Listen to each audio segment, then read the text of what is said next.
Mando Fresko, and welcome to Mando and Friends. On this episode, it's a very special one. I love talking to creatives. I love talking to someone who's passionate about what they do. My first love is music and DJing. Mm-hmm. Hers is as well. Please make some noise, virtually, of course, for Angie Vee. Hey. Hey. Hi, how are What's you? up, Angie? What up? I'm excited to have you.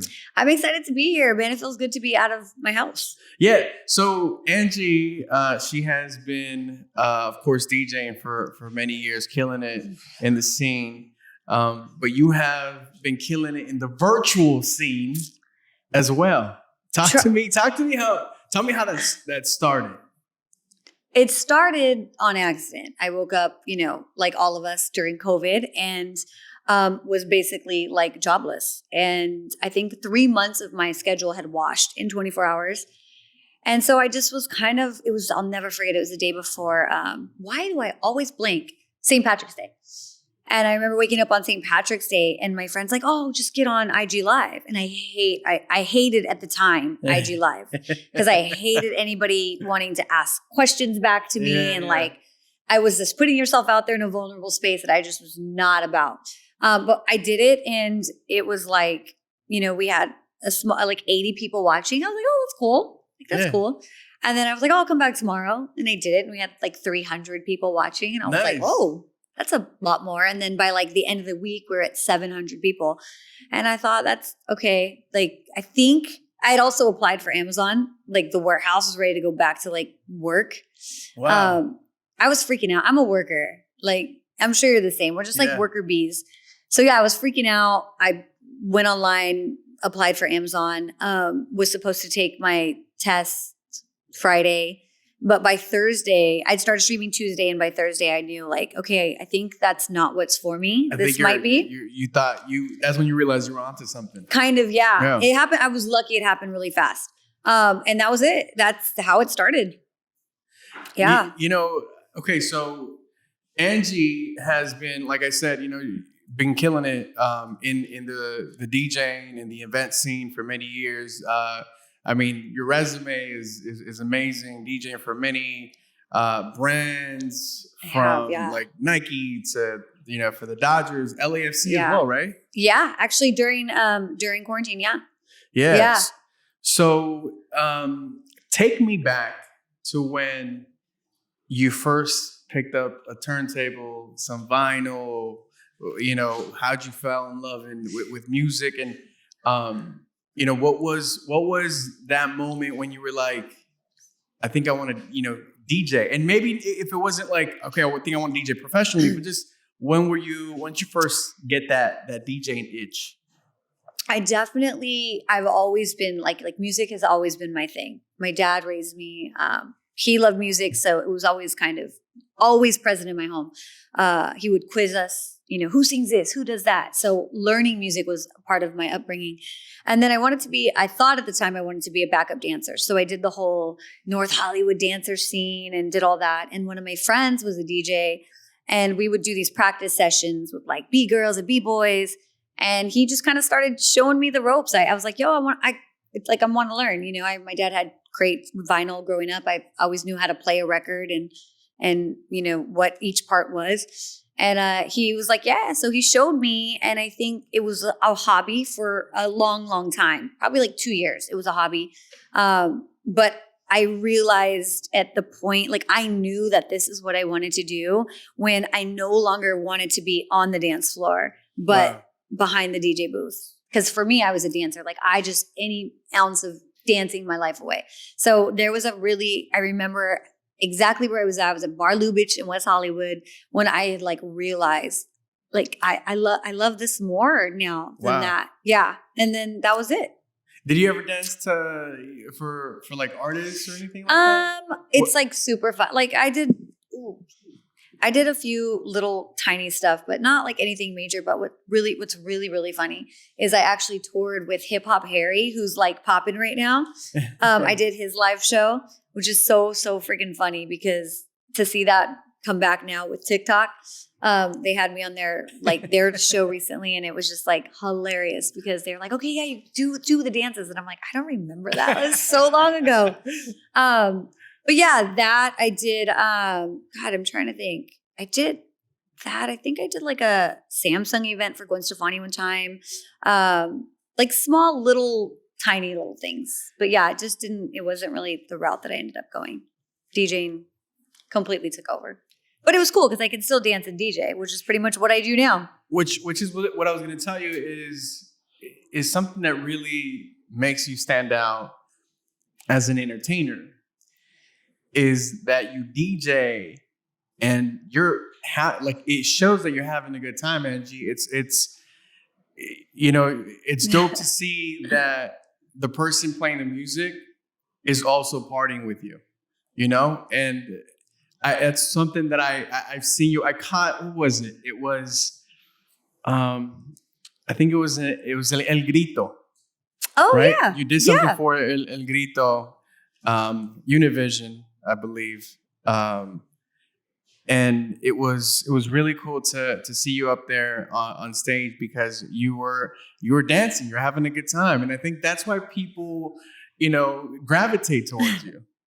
I mean, I'll take it. I always tell people, like, you can find videos from anybody at a club in the past. If you've ever been to an event that I've DJ'd, I'm not doing this for the gram or for the live stream. This is really the reaction that my body has to music. I just love dancing and that's what music does to me. And I couldn't stop it if I tried. Like, So it works really well. It's worked really well for me. I'm thankful for that. But yeah, I just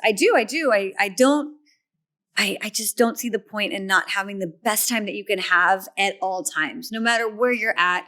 It could be a really shitty situation, but I just truly believe that you've got to find some kind of humor, even in like Only Me type shit, or only, there's just always some good to be had in anywhere that you're at. So that's just me. I'm just a kid that's probably never going to grow up ever. And I'm okay with that. Yeah, no, that's the way to we should all look at life. I think that's why, one of the many reasons why your streams, whether it was on Instagram Live or now on Twitch, why it does so well is because you see other DJs and everyone has their own style, but for the most part, you see DJ playing music. He has a turntable, he got it queued up, and then all right. But now remove the DJ out of the club, out of the event, out of the arena. Now you have all eyes on you, right? Yeah. Now it's just you and the camera. So people need to see a little more. And the fact that you do that naturally, the fact that it shows that you're having a good time and you're dancing and you're playing music, I think that has been like one of, again, the many reasons why people vibe with you on those lives. I'll take it. I can't take all the credit. I think especially in the beginning, my roommate, who's one of my best friends, Amris, she also is just as ridiculous and dorky as I am. So it's like two girls living in a house bored because they have to stay home. So I think having her with me in the beginning definitely just helped that. We just want to have a good time. Like, what are we gaining from this? Nothing. We're really just having a good time. And then I think that helped me break the ice because it is nerve-wracking at first. And then people are allowed to say things back to you. Like, it's one thing to put your stuff on IG stories or whatever platform and not have to deal in real time while you're actually in that moment. Yeah. Because it takes one quick like ew to make you kind of like, right. Like, and make you self-conscious. Right. So it was really, really, really a hard transition for me at first. Mm-hmm. But I kicked that in the ass pretty quick. And when that was done, it's just normal to me now. It's so bizarre. It's just normal. It's just, all right, turn the camera on. Hey, what's up? So yeah, it is challenging, and it's not for everybody. Right. It's really not for everybody. It doesn't make anybody a bad DJ or whatnot, but streaming's not necessarily for everybody, every DJ. Right.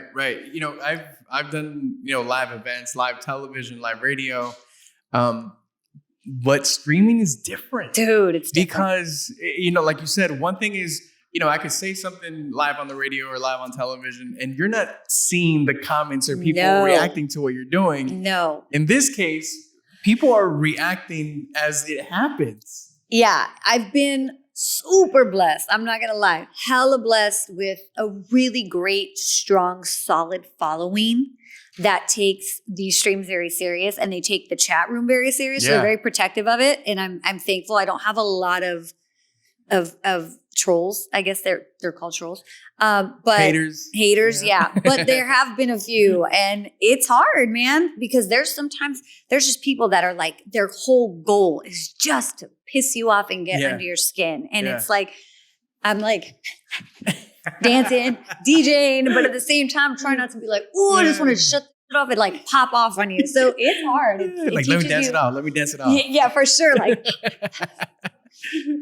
let me get it off. But it's hard. It is hard. And I'm not going to lie. They do on occasion get the best of me because I'm in quarantine. I have all the time in the world. Like, let's go ahead. But nothing too crazy. But yeah, it's. But like, what's a comment? What's a comment that like gets under your skin?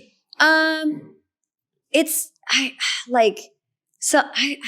I'm trying to think. Like I said, I've been lucky not to have a ton, but this DJ is horrible. This music sucks. Like, I don't write it. I don't create the music. Yeah. You know what I mean? Like, okay, great. It sucks. Fine. One, cool. You're horrible. You know, this is trash. You know, you're trash. You know, like I've been called trash. I've been called, like I'm not Latin enough. I'm too Latin.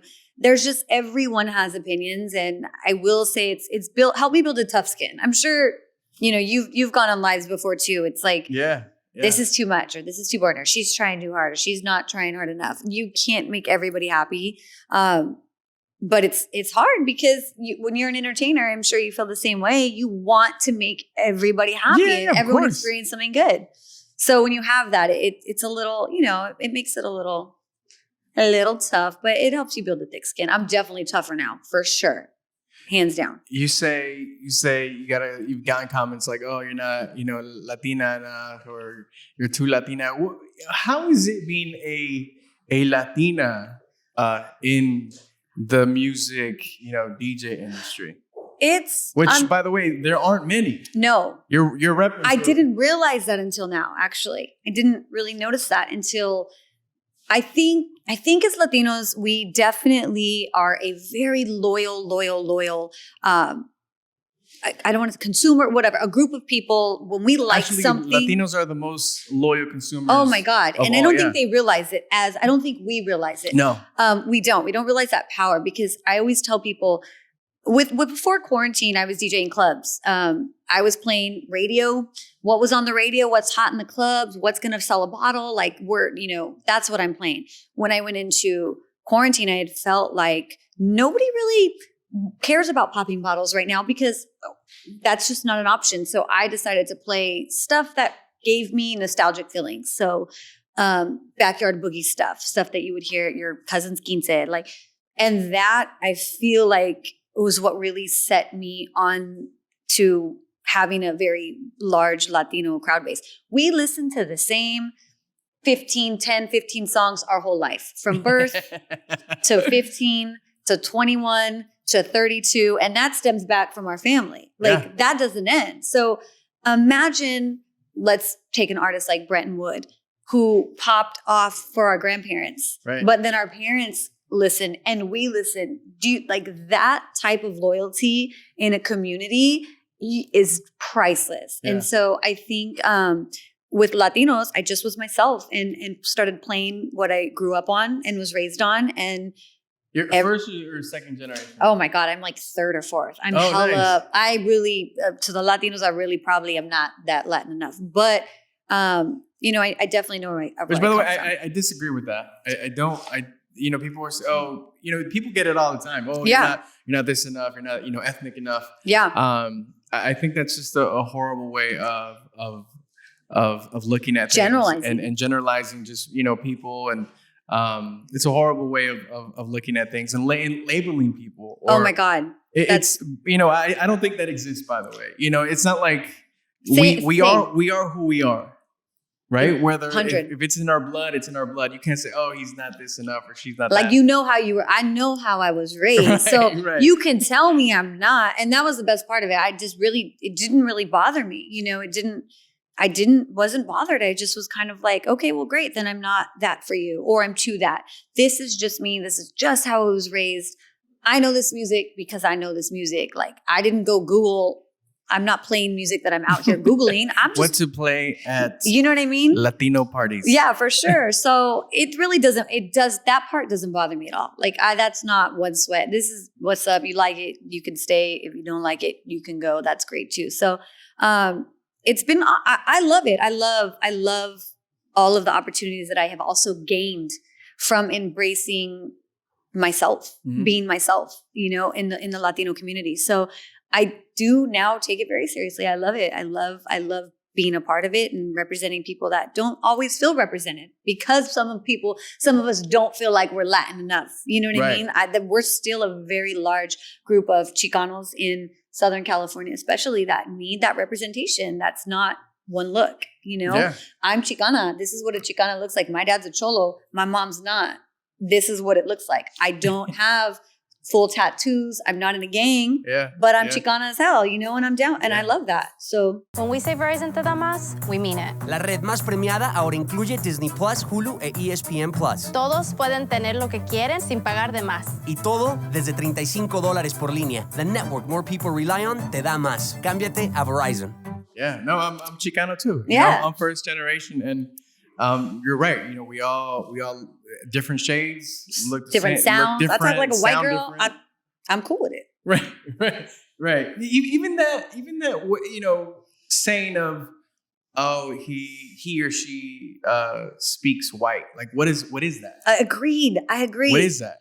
I agree. Because I think that's one of the worst things you can tell somebody. I 100% agree. Or anything. I think being a product of where you're raised or where you're influenced by, it's work. To me, being human is an art. What I see, I feel, I create, it comes in my ears and my eyes and out my mouth. And that could be one way in one group of people, and another way. Like, I'm just a walking mesh of, in a sense, a product of my environment. And I don't, that label thing, like, it is really hard. It sucks. It sucks. You say a product of your environment, and usually that is said and has a negative connotation to it, right? Like, oh, I'm not a product of my environment. The way you're saying it, you're seeing it and saying it in a positive light. 100%, 100%. Which I think is a beautiful thing. No, yeah, and I love that. I think, like I said, my dad is if you watch my streams, and you would know he's in my streams on Sundays, and they love him. Yep, I see your pops dance. Yeah, he's the this backup little dancer for DJ Angie Vee. He's this little cholo. He's like 5'5", and he loves. That's who he is. And I took a lot of what I learned from growing up with a dad like that, and I took a lot of what I didn't like from it. But I took a lot of what I love from it. And musically, it was a big chunk. My grandmother, both of my grandparents on my dad's side married white people. So I took a lot of white music influences. My step-grandfather is a doctor, and I know how to be around my dad's homies, and I know how to be around my grandfather's doctor friends. And I love that I was placed in so many different types of environments, because I am proud to be a product of my environment, which is, again, like I said, a mesh pot of a lot of random different shit. But you take the good of anything and just try to keep building upon that and creating yourself into a better place and from where you come from. You mentioned that your followers, are very, or you said, Latinos we're very loyal. I think your followers are as well. Your streams, you get many viewers on there. And that doesn't just come because we're loyal. It comes because you've earned it. You worked hard for that. But I want to know, what do you think has been that secret sauce that because there's a lot of DJs, Angie. There's a lot of DJs. There's a lot of, entertainers that have, trying to do what you're doing, but aren't getting the engagement the big engagement that you are. What do you think sets you apart? What is that secret, sauce? What is it that you're bringing to the table, you think? I think there's two things. And number one is consistency. I think was like, if we're going to go, that type of route, consistency. So I woke up I DJ'd every single day, no days off for maybe 2.5 months, every day. Like a job. Like a job, yeah. That I wasn't getting paid for. Yeah. People were Venmoing me tips and I was like, great, this is cool. But it definitely wasn't what I was earning in the past or anything like that. But I just stayed consistent because I constantly was getting, this is helping me. This is helping me distract. This is great. And so that was feeding me. So consistency, I think, was one. And two, I just don't give an F. I think that's my secret sauce. I'll show up on my stream wearing a teeny tiny top, and that's how I feel that day. And then I'll show up on my stream dressed like a 70-year-old grandma with a wig on, playing 70s yacht rock, because I just don't care anymore. I think I got to that point where you can laugh with me. You can think I'm unattractive. You can think I'm very attractive. You can think I'm funny. You can think, I just don't care. And I think it's once I got to that place of like, I'm willing to look ridiculous or look to make people happy or smile, then that was for me what took me to like, okay, boom. I just didn't take it too serious. And that to me is my secret sauce. I just don't give a F. When do you think that began for you? During this, for sure. Really? Oh, yeah. Oh, for sure. I think, and I don't know if you felt the same way, but I know you've been DJing for probably about the same amount of time that I have. Well, yeah, we've been in the game for a long time. That's my first love is DJing. I started when I was 14 years old. Then I bought my turntables from these two cholo neighbors that we had in Southgate. I used to go over and just like use their turntables. Eventually, they were like, "Hey, man, we're gonna sell these," and I was like, "How much?" And I think they wanted like $400. And at the time, you're like, "Ooh, for the set." And you're a teenager. Yeah. Oh man. So eventually, I guess they brought the price down because they liked me. So they said, "Give me $200." So I saved $200 and I bought these turntables from them. It was like they hooked me up. Yeah, Angie. $200 for two. They weren't the best. There were some Gemini turntables. Oh my god, I had the stands. Those were my first ones. Too. Yeah. I had a mixer. I had a big ass mixer, and then I had it came with the big case, the big OG cases. I know exactly what you're talking about. For $200, that was a steal. No, big time. And so that's when that's how I first started DJing. But yeah, no, I know you've done it for a while. When did you start DJing? I think I was about 12. I'm about to age myself real quick. Let's just say I've been DJing for about 13 years, probably about 13.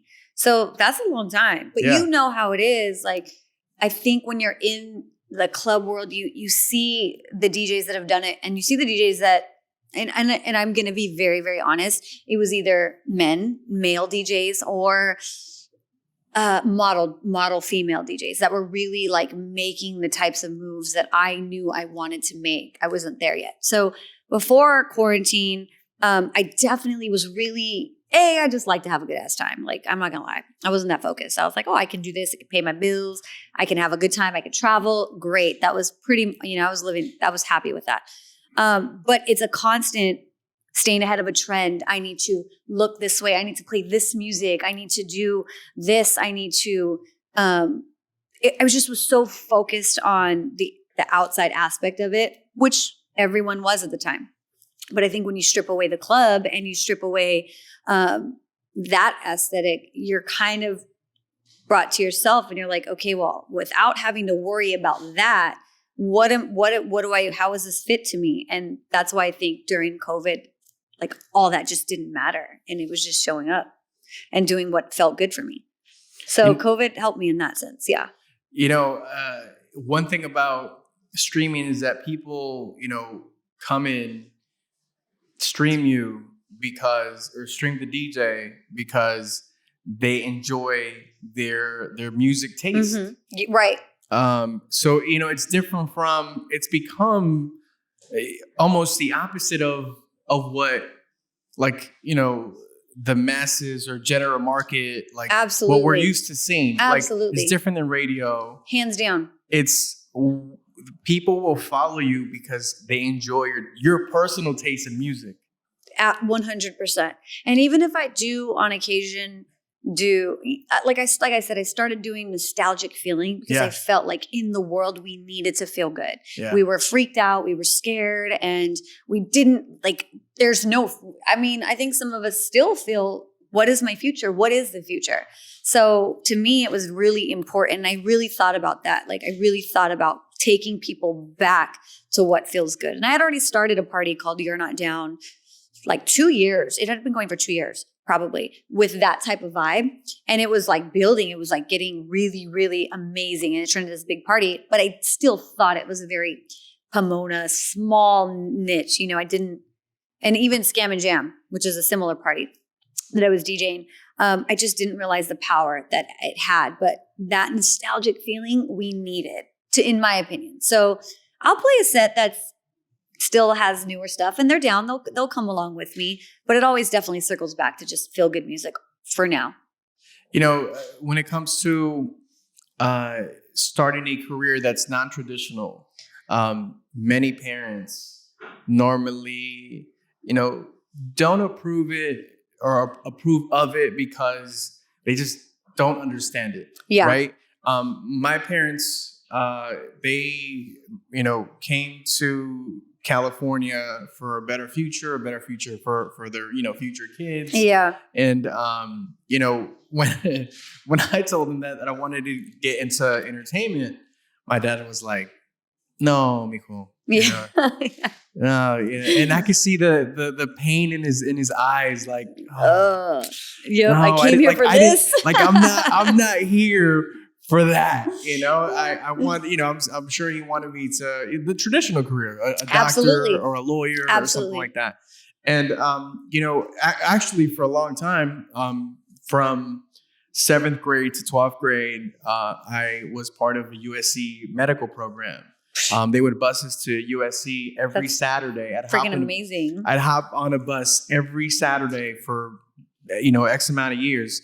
And I thought I was going into pediatrics. So I think I also got my parents' hopes up, Yeah, I'm not going to lie. Pediatrics to like, hey, Dad, I want to be a DJ. Definitely. I can kind of understand where they're coming from. Yeah. So, that happened. How was your experience with your fam when you told them? I mean, like I said, my dad was kind of like, like a thug. So he's all about it. Yeah, he just really was like, and I'm going to be very honest, at that time in my life, in my relationship wasn't really the strongest. So I didn't really have to worry. I mean, my dad was kind of in and out of jail at the time. So I could care less what he thought as far as what my career was. My mom, my parents were like 16 when they had me. So I have very young parents. I'm lucky that my mother was very like, I don't get it, and I'm the oldest. So you are not old, Angie. Well, I'm the oldest of my sisters. Oh, okay. So I'm the first. So a lot of times I feel like the oldest is like the doctor or, the more like structured you gotta one. set the tone. Yeah.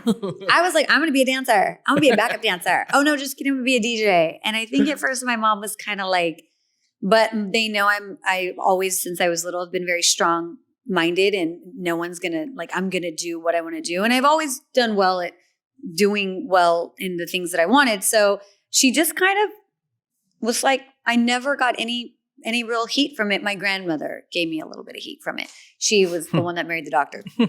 Like, Mija, just come on. Like, let's get you a salon. Let's do hair. Come on. Like, this is what you want to do. My great grandmother was like, I remember I was so excited. I was flying in and out. It was like the first year I started traveling. And she looked at me and she was like, Mija, really? This is how you want to live your life, flying around in different nightclubs? And in my brain, I was like, yeah, that sounds great. But she wanted me to have kids and do all that, Latinos on that aspect too, was like, this is how you want to live your life?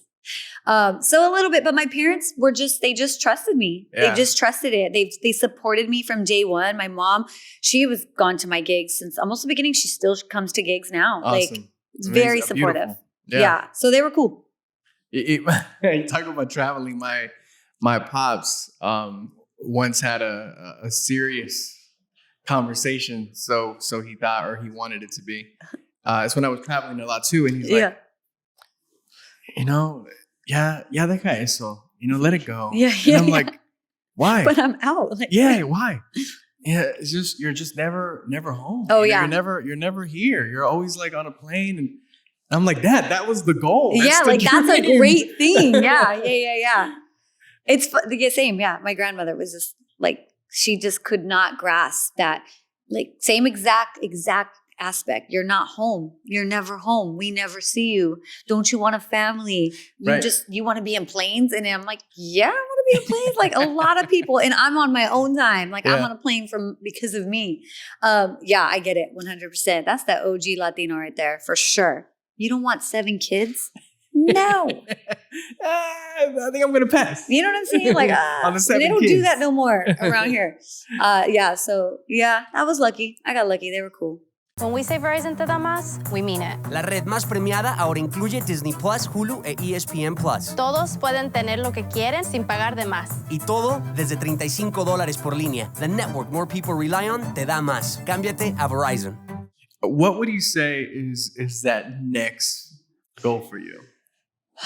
I definitely see myself. I think this has been really, really awesome because I don't want to say that it's not that I didn't believe in myself. I just think I just didn't take myself serious in the sense of what I was doing. I was content. But now, after, the last couple of years of my life, watching, I'm very proud of what I have done with my friends, with my team. I'm proud of it. I don't think that I'm better than anybody or I just think for me and my path, I'm very, very proud of all the people and what we have done and we're able to make people happy. But I definitely see myself, DJing will always be my passion, but moving forward, I want to go into hosting. I want to go into being in front of a camera more. Now that I know I can do it and I feel confident, I definitely want to push the bar. Music is great and I love it and it'll always be a part of my life, but I want to do more and I don't exactly know what that is, but I definitely know it's something in front of a camera. Yeah.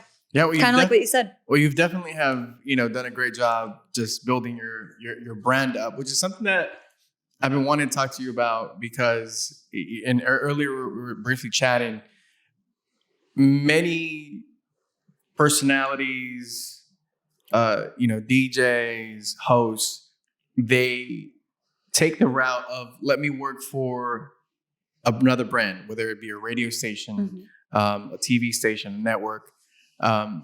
When I see you and what you've done is the 2020 version of what people should be doing, which is you build your own brand, and instead of being, hey, you're so and so from this network, hey, you're so and so from that, like you build a brand where it's you're DJ Angie Vee. And that's very difficult, Angie. And I think that's the way to do it. If I can, give anyone advice, it'd be like build your own brand first. How was that? How has that journey been for you? Like, was it initially? Did you have the idea of joining, a radio station or a brand or a company? I did radio for a summer. I think I did Katie back in, it's been a while, maybe like 8 years ago. And I knew pretty quickly that like DJing on radio was just not for me. Not because it was bad. I just definitely love interacting with a crowd and people and being in a room. And I'm a brat. I don't want anybody to tell me what to play. And, so I learned very quickly that although it is amazing and great, DJing only for a station wasn't the route I ever wanted to go. I think I didn't build my brand on purpose. I didn't go in with a strategic plan. So it's hard for me to say, hey kids, this is what you should do, because that's not the route that I did.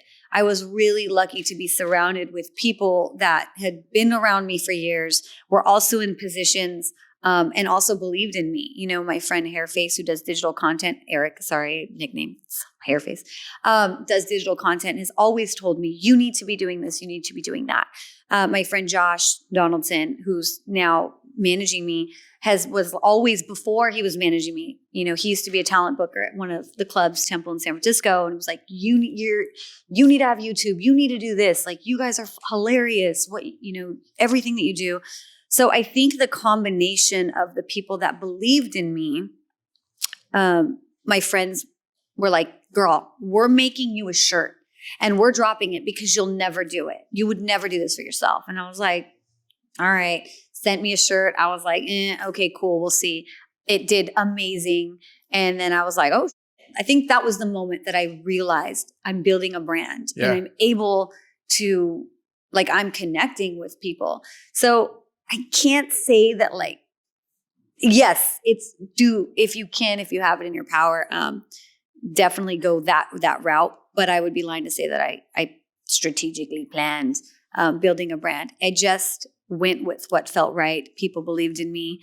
I trusted the process, and it was the right timing. And yeah, I don't know. It's still weird to me. It's still weird. Like, I don't even know how to answer that because it's still weird, you know? Why is it weird? I don't know. I don't know why it's weird. I guess I don't know. It's weird in the sense of, I've done it for so long. Mm-hmm. And so now to see, you know, all of this coming in, I don't know. It's just weird. I don't know. You know what? I feel like often, people wearing a shirt with my face on it or my name on it. It's just weird. It is. I don't have a shirt wear it with my face on it. Nobody would buy that. I'll tell you that, Angie. So every day I wake up and I'm like, is today the day they don't show up? Is today the day they don't come to my stream? Is today the day? I don't know. And I don't doubt myself as my talent or what I can do or what I can give to the table. Like, I very well know if you give me this task, I'm going to smash it. Cause I know that I'm down. I got this. I'm good. I got you. It's not that I don't believe in myself talent wise. It's just, I don't know. I guess I just don't see what everybody else maybe does. I don't know. I'm gonna keep doing it because it's working. But you know what it is? I think there's a difference between being arrogant and being confident. I think you're confident. I'll you're get the it done. opposite of arrogant, which is being humble. And I'm not even gonna say modest. I think you're a humble person. You know where you came from. Definitely. A lot of people forget that. They get a little bit of love, they get a little bit of shine, they get a little bit of money, and then, you know, there's a change up where, you know, we call it in the industry, you went Hollywood on me, right? Yep. And I see the opposite with you. It's like, you know where you came from. Like for me, I know where my parents came from. Yeah, I've been many times to, you know, where my grandma lived and where my cousins live, and Angie, it's not the most luxurious, you know, town. Absolutely. You know, I would go to my grandma's house and shower with buckets of cold water. Yeah. My grandma would warm up because, you know, she wanted us when we were younger to have like not the coldest water, so she like warm it up water, boil water and throw it in the big bucket so that we can have like sort of room temp. Yeah. Just something I'm not freezing. Yeah. And that's something that I'm never going to forget. You know, it's knowing where you come from. And I think that's why it's weird to you because you've been grinding for such a long time. I think that, yeah, for sure. That it's you know, and like honestly, same thing with me. I'm like wait, I'm doing this, yeah, or this weird, or this, right? this brand wants to work with me, or like I I bug out all the time. Yeah. And I hope I never don't bug out. Like, it's such a great feeling to just be like, I hope I never get used to it. I hope I never, because I full on plan on doing more. I full on plan on doing more. I fully plan on rising above and above and above. So I hope that I really hope that I never get used to it, because it's fun. It's a fun I think that's ride. part of it. Yeah, That's for part of- sure. I've been. I have no expectations. So I think that is something that is helpful. Like, I don't just expect, things to fall into my lap, and I'm a hustler. Like, I love hustling. You stay hungry. Yeah. Like, I love hustling. So, I think I'll always hopefully position myself in a place to always acquire that thing that's going to make me feel like, not like, don't forget that feeling. Earlier you were, looking around here at our HQ here at Hubwave, and you're like, oh, this place is cool. A couple weeks ago, I was looking around the space and, what we're building, and I got emotional because, where I had tears coming down my eyes, because it's still surreal to me that things are coming together. And sometimes you want things so much and you work so hard for something. Then when it's actually coming true, you're almost in disbelief. Hands down. That's a perfect way to explain exactly how I feel. For sure. That's it. And so, okay, earlier we were talking about building a team. You have a team of your own, and that's how you win. It's with a team. For a long time, I thought, no, I got to do everything on my own. There ain't no I in team, but there's an M and there's an E. Yeah, I get it. Yeah. So how I get that question often. How do you build a team? For me, the way my team has been built with all of this was the need of, they're all my friends. Everyone in my team is someone who I love and has loved me and has supported me through the years. This is not a new group of people, but I basically was going on Instagram Live, and my friends who did my merch, they are very good friends of mine. They just had started their business of printing, and they're like, we're going to do this and let's see how it does. And it does great. And then then I brought in my other friend who does digital content, what you're doing. And I'm like, hey, let's go off this other platform and I'll give you a cut of this, because also my friends weren't really working at the time either. Yeah. So I think the motivation for me was, how can I use this to get everyone at my table fed, and make it a team, make it a family thing. My goal was to just make sure everyone was able to pay their bills. So, with the merch, my good friends were like, we bought our house, and thank you, because that's helped. And that was so, like, at the time I just acted like, oh, cool. But, I went home that night and was like, oh my God, like, that's really, really awesome. And then a very good friend of mine, Carrie, she had lost her job at the beginning. And I had this crossover moment of, I was DJing on Instagram Live, and Twitch was coming at me and was like, hey, come over here. And I was like, I don't want to learn this. I really don't want to learn this. And she had lost her job, and I thought about it, and I said, if I can get her to learn all that, I'll just cut her in on it. I won't have to deal with it. She'll make some money, and hopefully, that we'll both make money. Yeah. And she's killed it. She's gone above and beyond. My graphics are amazing. She comes over every stream, and we power team together. And this is someone who did not come from that element at all. She was not working at all. She's like sports physical therapist, but she was like, challenge accepted. Let's do it. And we do really, we just do awesome together. So I think the core goal for me was not, how can I use this great opportunity that I have right now in such a hard time to help my friends as well.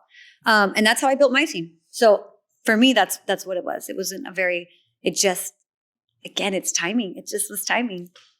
Timing is definitely very, very, very important. I tell, a lot of people, they're a year, 2, 3, 4, 5 years in, and they're like, I don't know, I don't know if this is for me, or they want results then and there. And it it can take years of dedication.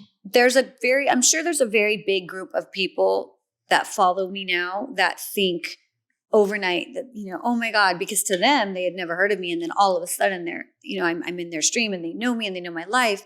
But I have people in my chat that have been following me for like 10 years. So it takes time. And if I truly believe in what's for you will always be for you, maybe not on your time.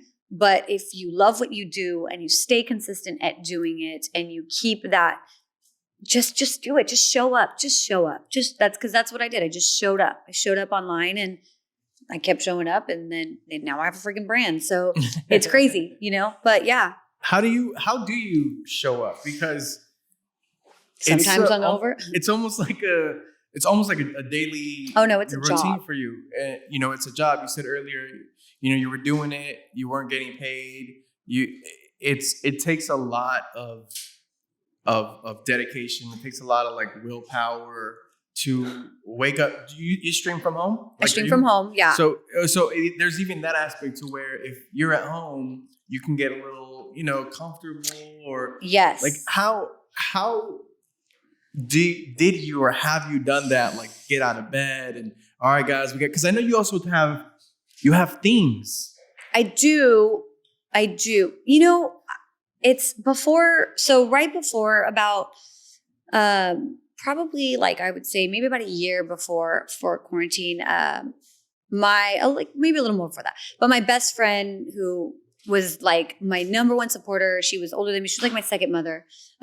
She had been diagnosed with cancer. And so she was really, really at the end of her fight. She has passed. But that last year I was just DJing, and every time I was home, every minute of the day I was at her family's house. We still lived together. And then she went back home because she needed constant care. So I think that year I really was just never home. I was just gone. I never was home. So when this hit, I didn't know how to be home. I didn't know what it felt like anymore to just wake up and do nothing. It was just not even anything. So it was a very natural trend. Like it even helped me get my mind off of going through losing a very, very significant loved one. It was kind of, I guess, part of my healing process as well. And it still is. I think that's what it was for me. It was just, I can't sit around and be home. I don't even know what that feels like anymore. So it wasn't a very hard transition. It was part of my healing. It was, if I don't show up doing this, I'll probably end up sitting at home being depressed that I no longer have a job. My best friend support system is no longer here. And I just knew I didn't want to do that. So when I realized going on was making other people happy, it gave me that like drive to want to show up. So I'm a people pleaser for sure, but it's helped me in this way, like knowing that I am able to help people through it, whether that's just a mood change or whatever. That's what keeps me showing up. That's the drive. It's really not about, I'm lucky to have created a brand off of it that helps support my lifestyle, but that was never, ever, ever, ever the focus of it. So that's for me, that's how I showed up. When we say Verizon te da más, we mean it. La red más premiada ahora incluye Disney Plus, Hulu e ESPN Plus. Todos pueden tener lo que quieren sin pagar de más. Y todo desde $35 por línea. The network more people rely on te da más. Cámbiate a Verizon. With COVID, the pandemic, how has that impacted you mentally? You talk about,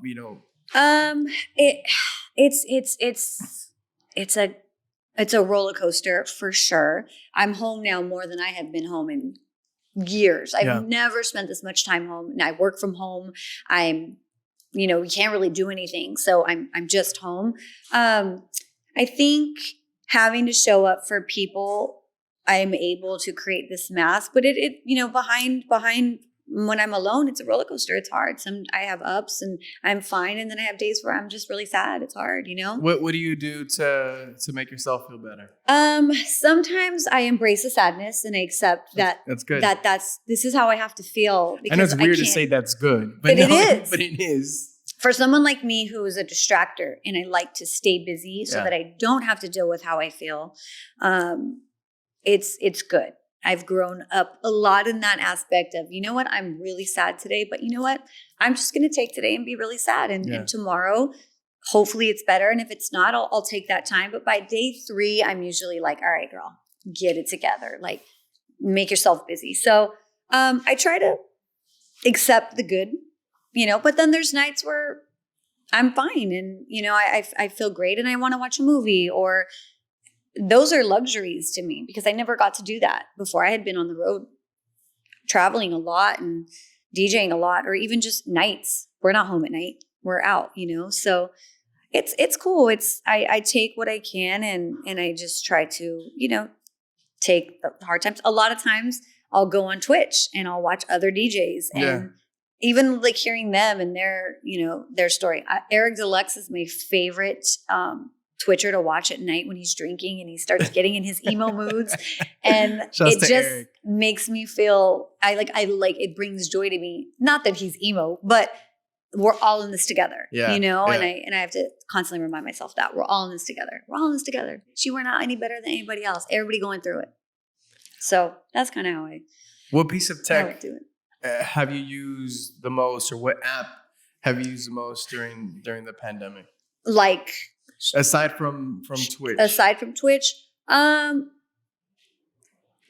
Honestly, because I'm so engaged on my phone with a phone, or I always say like my MySpace, this is how I'm gonna date myself. My MySpace quote was "analog girl in a digital world," because I'm really not that techie. Like, I'm really an old soul.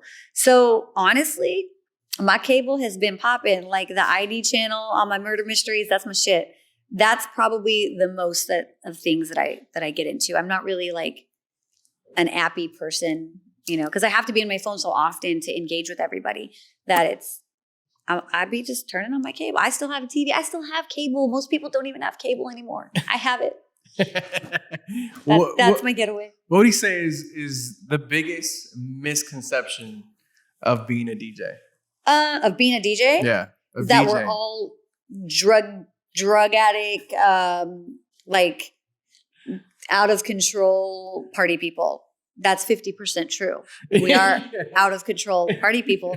But, I've never, I think because I grew up with a drug background with my father, I've been able to just do this drug free. And, don't get me wrong, a girl you guys have seen has partaken in a whole lot of tequila in her lifetime.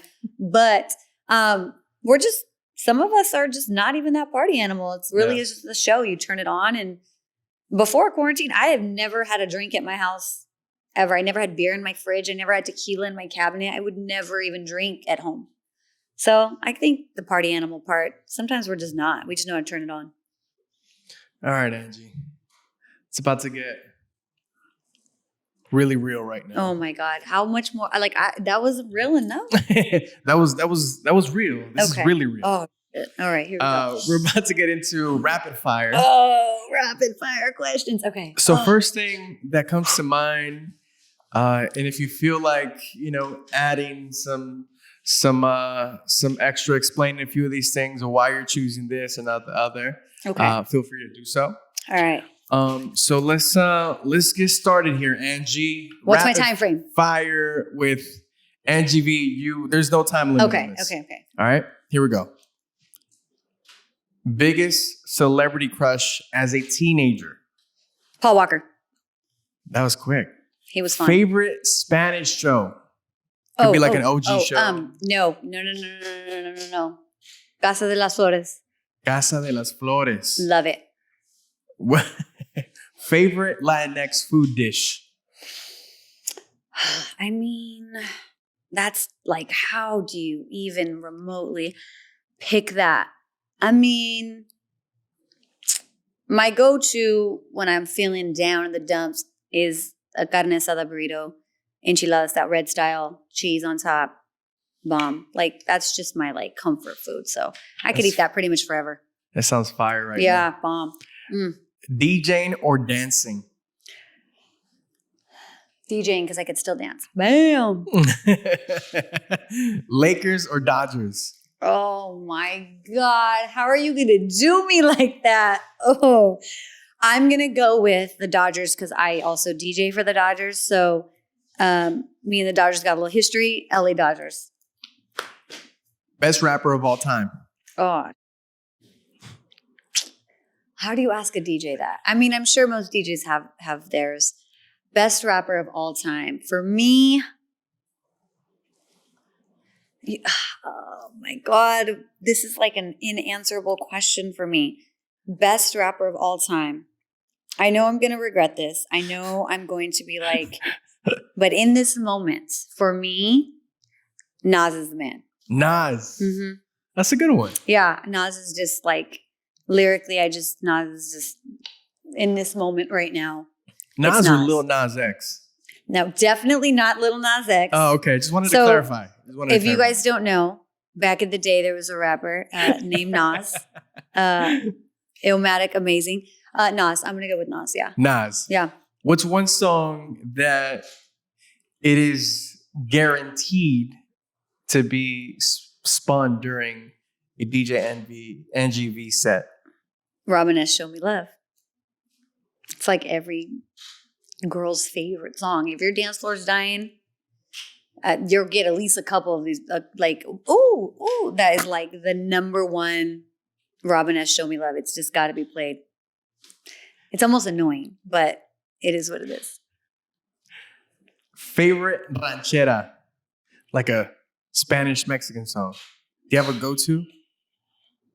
Like a Vicente Fernandez? I mean, Volver is a classic, but yeah, that's my grandma. I gotta go with that one for sure. Volver? Yeah, hands down. Anything Chente, yeah. Green or red salsa? Red. Last but not least, let's see. Let's make it a good one here. Best song to play at a kickback party? Hold on. Best song to play at a kickback party. Everyone's kind of just chilling, drinking, hanging out. Everyone's chilling. Barbecuing. If everyone's barbecuing, Outstanding by the Get Band. Nice. Mm-hmm. Nice. Mm-hmm. The song that it is guaranteed to be played during a DJ Angie Vee set. Robin S. Show Me Love. Hands down. It's got to be done. It's it just has to be done. I don't even want to do it, but I have to do it. Easy. DJ Angie Vee, thank you so much. For yeah, of course. Boom. Appreciate Thank you for having me. Appreciate you so much.